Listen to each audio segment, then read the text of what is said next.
बहुत उत्पीड़न हो रहा था देश में हिंदुओं का, उस वक्त भी हिंदू स्वयं नहीं खड़े हो पाए, सिख खड़े हुए। बड़ी तादाद में जनसाधारण मंदिरों में इकट्ठा हो जाता था। वहां पर उनको चटनी चटाई जाती थी, मीठी गोली दी जाती थी कि तुम यहाँ बस घंटे घड़ियाल बजाओ, ये जो आक्रांताओं की फौज है ये हार जाएगी, क्योंकि भगवान ने बोला है कि भगवान आएंगे। सबसे पहले सिख गुरुओं की कुर्बानी को हाथ जोड़कर प्रणाम। ये बात में कोई संदेह नहीं है कि सिख गुरुओं ने कुर्बानियाँ दी, शहीद हुए, इस देश को बचाने के लिए अपना सर कटाया।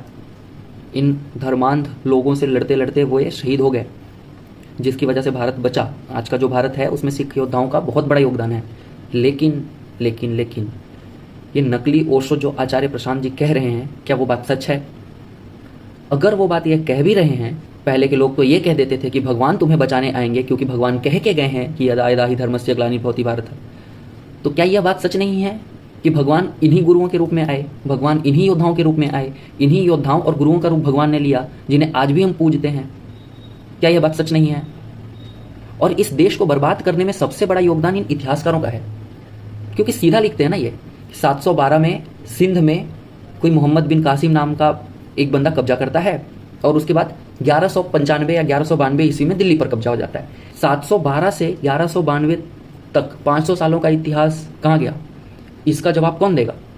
इन 500 सालों में क्या हमले नहीं हुए? सिंध से दिल्ली की दूरी ही कितनी है? इसके बीच में चट्टान की तरह जो खड़े थे वो हमारे योद्धा थे, वो राजस्थान के वीर थे। इसकी जिम्मेदारी कौन लेगा? इस बात को युवाओं तक कौन पहुंचाएगा? 500 साल कोई छोटा मोटा समय नहीं होता, 10-5 साल की बात नहीं है ये। इसलिए राजस्थान में कहा जाता है कि 16 साल से ज़्यादा के लड़के थे ही नहीं, या महिलाएं थी या बच्चे थे। ये राजस्थान है, ये हमारा इतिहास है। 500 सालों तक हम दीवार बनकर खड़े हुए थे। जिस दिन राजस्थान हारा है उसके 10 साल के अंदर अंदर दिल्ली में कब्जा हो गया है। दिल्ली पर आखिरी शासक जो भारतीय था वो पृथ्वीराज चौहान जी थे, और उसके बाद अगर कोई भारतीय ने दिल्ली पर शासन किया तो वो जवाहरलाल नेहरू थे। इसके बीच का इतिहास कौन पढ़ाएगा?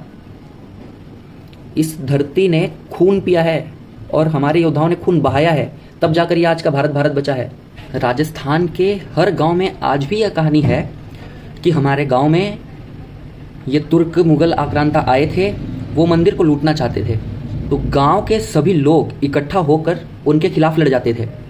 अगर वो सैनिक हजारों की संख्या में भी आए हैं तो गांव के सैकड़ों लोग उनसे भिड़ जाते थे, क्योंकि उनके खून की तासीर ऐसी थी कि भाई लड़ जाएंगे, ज़्यादा से ज़्यादा क्या हो जाएगा, मर जाएंगे, लेकिन अपने मंदिर को, अपने गांव को इनके हवाले नहीं करेंगे।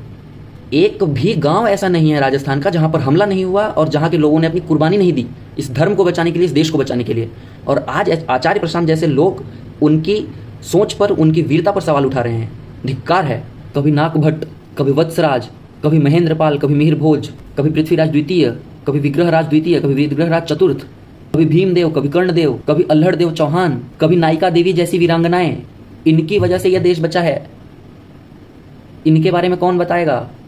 ये फालतू के फेक नैरेटिव्स जो हैं, थोड़ा सा फेमस हो जाने के बाद जो ये सो कॉल्ड नैरेटिव्स चलाने लग जाते हैं और शहीदों का अपमान करने लग जाते हैं, धिक्कार है। ये मूर्ख बनाना बहुत आसान है, लेकिन इतिहास बताना बहुत कठिन है। क्यों? क्योंकि ये भारत देश का इतिहास बाएं हाथ से लिखा गया है, लेफ्ट विंगर्स ने लिखा है, जो भारत को वीर दिखाना ही नहीं चाहते। और इसीलिए कहा जाता है, the country which do not respect its heroes will soon have no heroes to respect it all.